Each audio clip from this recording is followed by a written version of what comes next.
Hello, this is Alex with Grow How. I've got a situation here where this pair right here, and to a lesser extent that pair right there, you really can't see the dead at this point, but it is there. They've got fire blight.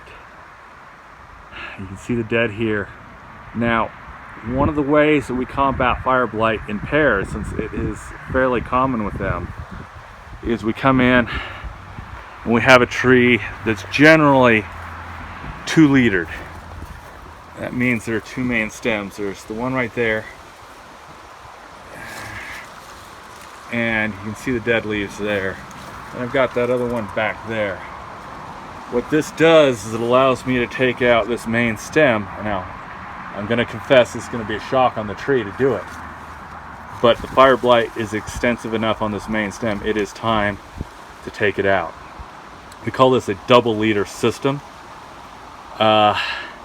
Hopefully, I've had to put this off due to other projects, but hopefully I can go ahead, get this taken care of, and will prevent it from moving through the rest of the tree.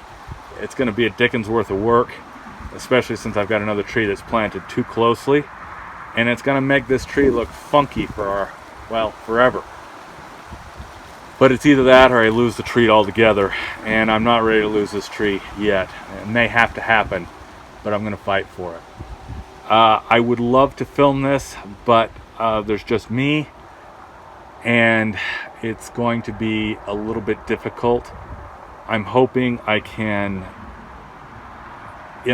show some small snippets of this in another video, but really what I wanted to get at in this video is why it's very traditional on these trees to to prune to 2 leaders, because again, if you look up on this, dead, all that way up there is dead. It's just, that's what happens. And that's why fire blight is such a dickens of a thing, is once it gets in there, the only way we can reliably get it out is to remove branches. And I was just talking to a friend, and a mutual friend of ours was over there and doing all sorts of treatment with bleach and with this and with that.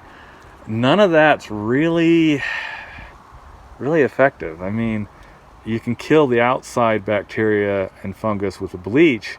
The problem is the stuff in the wood, you can't get a disinfectant and clean that out. And so it ends up being that we have to remove the wood.